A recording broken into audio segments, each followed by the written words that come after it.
Sogo chamgei. Wamune. Bwana Yesu asifiwe. Watu wa Sogo, hebu nisalimieni kwa hewa nione watu wa Sogo. Hey! Basi, watu wa Sogo kwanza, mimi nataka nichukue nafasi hii niwashukuru watu wa Sogo kwa sababu ya kura zenu na maombi yenu. Mimi nimekuja hapa leo Narok hii tangu jana kwa sababu ya mambo ya maendeleo ya Narok County ikiwemo hapa nyumbani. Tumekubaliana? Jana nimekuja hapa kwa sababu ya mambo manne ya muhimu. Asubuhi ya leo tumeanzisha mpango mkubwa ya kuunganisha stima kwa watu wa Narok County. Na watu wa hapa Narok South, nataka mjue ya kwamba serikali imetoa shilingi bilioni 2.5 kuunganisha stima kwa manyumba zenu. Na tumesema hivi, nataka ieleweke kwamba stima sio starehe ya matajiri. Stima ni haki ya kila mwananchi wa taifa letu la Kenya. Na ndio sababu hiyo tunaunganisha stima manyumba 15,000 mpya hapa Narok County. Katika awamu yetu ya kwanza kufikia Novemba mwaka huu, tutakuwa tumeunganisha 15,000 houses kwa mambo ya stima, alafu tutapanga ya mwaka ujao na tutapanga ya mwaka hiyo nyingine inayofuata. Jambo la pili, mimi nimekuja hapa Narok vile vile kwa sababu ya hizi barabara. Mimi naelewa ya kwamba hizi barabara ikinyesha iko na matatizo makubwa sana. Ni kweli ama si kweli? Nyinyi mnajua tulijenga ile barabara kutoka Mulot ambaye imekuja mpaka hapa, si ndio? Na tukasema hiyo barabara isonge mpaka ifike Tendwet alafu iende mpaka Saptet kule. Lakini ilienda ikakwama pale Tendwet, si namna hiyo. Sasa mimi nataka mnisikize vizuri. Sasa nimeleta huyu contractor. Nataka kwanza, ili tuhakikisha kwamba mnaweza kwenda Narok kwa barabara ya sawasawa.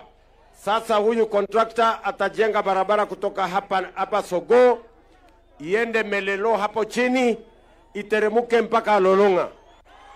Tumeelewana? Hiyo ni kilomita karibu 31. Tumekubaliana? Na vile vile aende pale Tendwet, amalize hiyo barabara mpaka ishikane na Saptet na aweke mpaka daraja. Ndio wale mnapara kuenda ngambo ile, muende ngambo ile. Lakini msipitie kwa msitu. Sawa sawa? Si mtakata hapo. Alafu pia nimeambia huyu contractor arudi nyuma kwa sababu hata hii barabara ya kutoka Lolonga imeanza kuharibika. Si ni kweli? Nimemwambia aende anyoroshe, kuna barabara, kuna sehemu pale karibu kilomita 8 iko na matatizo. Nataka aende atengeneze hapo na pia anyoroshe hiyo barabara ndio ikae mzuri mpaka Mulot, ndio tuunganishe Mulot, Sogo, Tendwet, Saptet mpaka Lolonga. Tumekubaliana? Mnasema tuendelee na hiyo kazi ama mnatakaje nyinyi watu hapa? Tumekubaliana? Leo vile vile nimekuja hapa Narok kwa sababu ya mambo ya matibabu. Na mimi nataka niwaulize kwanza nyinyi watu wa Narok. Wakati nilikuja hapa, niliwaeleza tutabadilisha mfumo wa mambo ya afya. Pale nyuma, mfumo ya afya ilikuwa inashughulikia wale wenye kazi na wale wenye uwezo. Na ndio tukasema mpango wa NHIF tuiweke kando, tukuje na ile ya SHA ambayo kila Mkenya awe na uwezo asiwe na uwezo, awe na kazi asiwe na kazi, ajisajili, ndio tuhakikisha kwamba hakuna Mkenya anauza shamba yake ama ng'ombe yake kulipa gharama ya hospitali. Mimi nataka nijue, nyinyi watu wa hapa Narok South, nyinyi mmejiandikisha kwa SHA ama bado mnangojea? Mmejiandikisha kwa SHA? Hebu nione wala watu wamejiandikisha kwa SHA. Allah! Yaani akwek tukul? Ngala okwe. Mmejiandikisha? Ama niliuliza, sikuuliza vizuri. Nasema wale watu wamejiandikisha kwa SHA. Watu wangapi wamejiandikisha kwa SHA? Allah! Nyinyi mko chonjo mbaya sana. Mimi naona nyinyi ni wale wanasoma barua hata kabla haijatoka kwa bahasha. Sikizeni. Hii mpango ya SHA ndio itamwezesha kila mwananchi aende hospitali atibiwe, na tumeweka hiyo mpango kwamba wale mko na uwezo, kila mtu atalipa kulingana na uwezo wake. Yule ambaye huna uwezo kabisa, sisi tutakulipia kama serikali. Ndio kila mwananchi awe na bima ya afya, aende hospitali atibiwe, aende nyumbani bila ya kuulizwa pesa, bila ya kuuza ng'ombe, bila ya kuuza shamba, kila mmoja wetu, kwa sababu afya sio starehe ya wale wanaweza. Afya ni haki ya kila Mkenya wa Kenya. Tumeelewana jameni, watu wa Sogoo? Watu wa Narok South, tumekubaliana? Jambo la tatu ambaye mimi nimekuja hapa, kaunti hii yenu ni kaunti ambayo tunahitaji mambo ya matibabu. Hapa mko na hospitali, si ndio? Huyu gavana wenu Ole Ntutu aliniambia ya kwamba anajenga hii hospitali hapa, ameweka milioni 200, anajenga hospitali ingine kule Kilgoris, ameweka milioni 200. Mimi nikakubaliana na yeye kwamba yeye aende ajenge ya Kilgoris, mimi nitajenga hii yenu ya hapa Sogoo. Sawa sawa? Na nimelete wanajeshi wakuja wanisaidie kujenga hii hospitali yenu. Na nimekubaliana na wao, wakati mimi naenda nyumbani Krismasi, mimi nitakuja kufungua hii hospitali yenu ikiwa imekuwa tayari. Tumeelewana? Hii hospitali tunataka tupandishe iwe level 4 na tuweke equipment ya kutosha. Hamutaenda tena Narok ama mahali pengine kwenda kutafuta matibabu. Matibabu yote itapatikana hapa kwenu. Tumeelewana watu wa Narok South, watu wa Sogoo? Tumekubaliana? Jambo la 4 ambayo ni ya muhimu, pia tumekuja hapa kwa sababu ya masomo ya watoto wenu. Tunataka kila mtoto wa Kenya apate nafasi ya kusoma. Mimi naona kuna walimu wa P1 wanasema ya kwamba wanatafuta ajira. Katika mpango wetu budget ya mwaka huu tumeweka pesa shilingi bilioni 2.5 ya kuajiri walimu wengine 24,000. Kwa hivyo nyinyi watu wa P1 mkae chonjo, tutapangana na nyinyi tukisonga hapo mbele.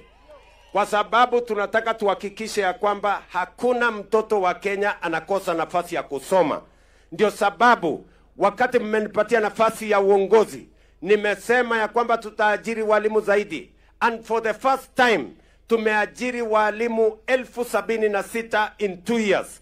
Na nitaongeza wengine 24,000. Wachae 1,100 walimu tumewaajiri in the next 3 years.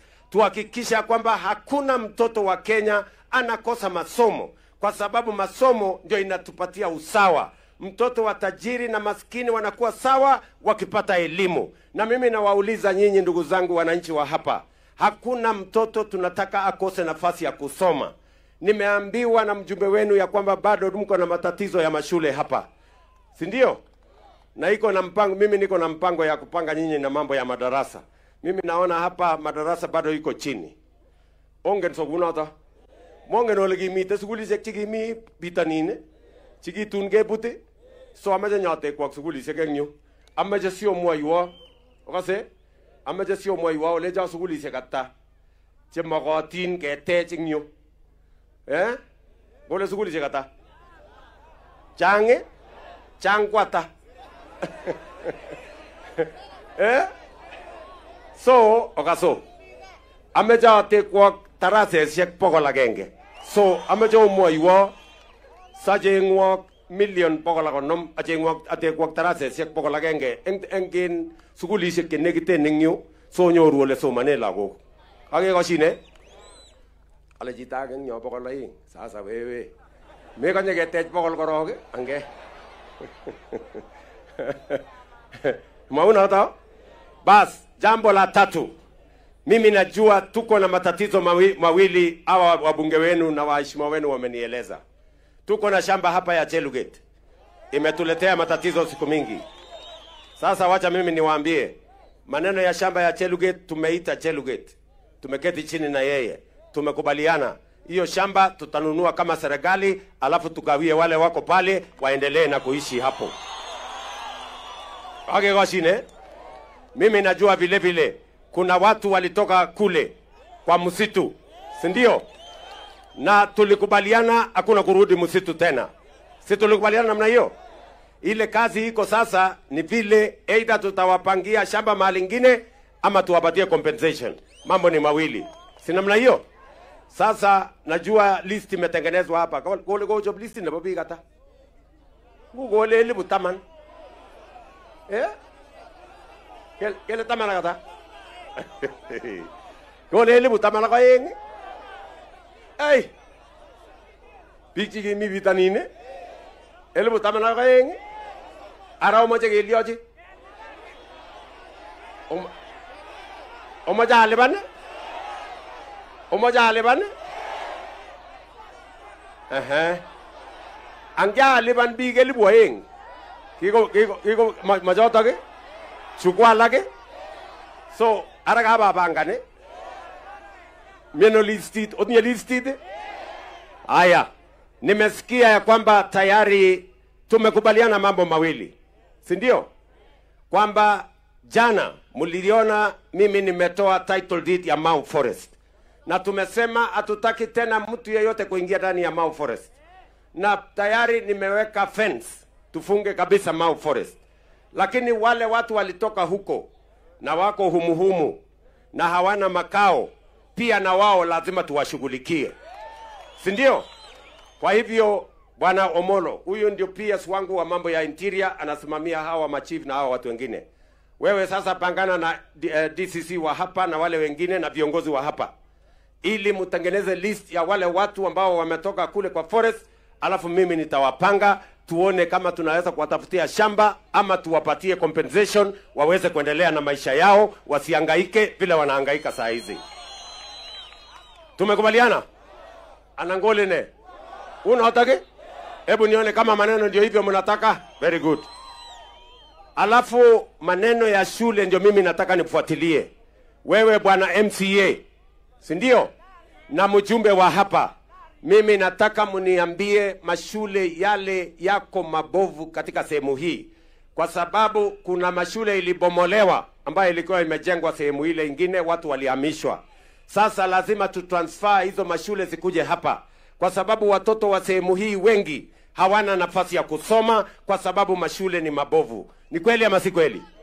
Kwa hivyo kawa kaskini kamwa kale ngajengwa milioni paka lokodomi nyoje kwa tarase sek pokol goro atauni singaro ale tom kwa namlaine atates anane. Mko tayari watu wa hapa Sogo ama mko tayari? Tuendelee ama tuendelee? Sasa ndio mambo nimekuja hapa tena jana, mambo ya kuhakikisha kwamba mko na airport ya Narok.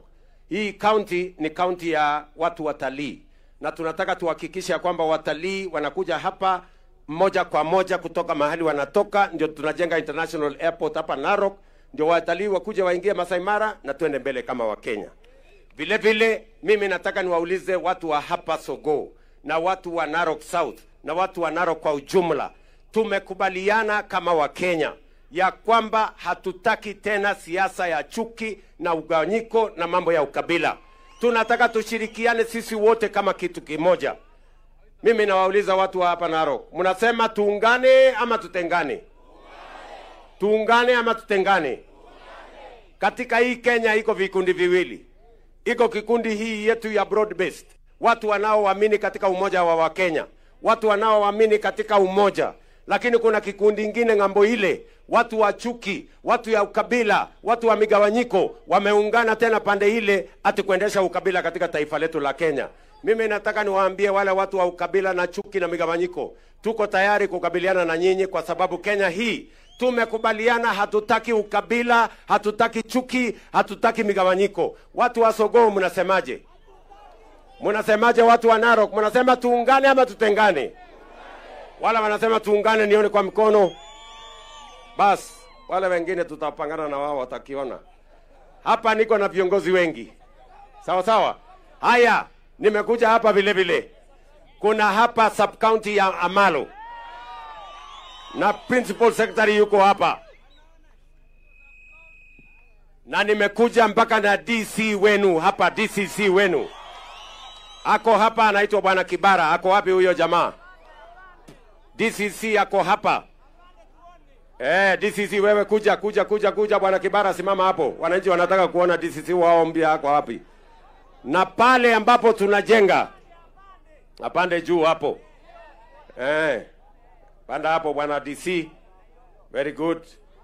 Tuko na huyo mungwana anaitwa bwana Kibara, sasa ana take over hapa Malo. Yeye sasa ndiye atakuwa DCC wenu wa hapa. Na kazi yako bwana DCC, umesikia vile nimesema. Kazi yako ya kwanza, nataka nijue ile mashule ambayo inahitajika madarasa katika sehemu hii, ndio nipange vile zitajengwa. Kazi yako ya pili ni kupanga shamba inaitwa Chelugate hapo pamoja na PS wangu, ndio tuhakikishe ya kwamba dunia hiyo tunanyorosha, wananchi wanaishi kwa salama. Kazi yako ya tatu ni kupanga vile hawa vijana, kuna wazee na vijana walihamishwa kutoka kule msituni. Sasa lazima tuwapange vile wataenda mtaratara sawa sawa. Tumeelewana? Na hapa hii hospitali mimi nimesema nitajengea watu, uwe unanipatia report kila wiki mahali imesonga. Ama namna gani? Tunaelewana jameni? Hapa tumeanzisha ofisi ya huyu mungwana DCC. Nataka nimshukuru mjumbe wenu bwana Kitilai, ametupatia milioni 10. Bwana Kitilai, nitakuongezea milioni 30 ndio tukamilishe hiyo DCC office.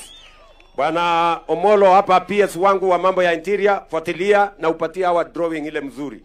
Tujenge mjengo pale ambaye ni ya kisasa. Tumekubaliana? Utinyona walia tage? Moja gasite? Asites? Aya, ngote sabanga na nyata bagasi. Bas, mimi sitaki kusema kuzidi hapo. Hapa niko na viongozi wengi.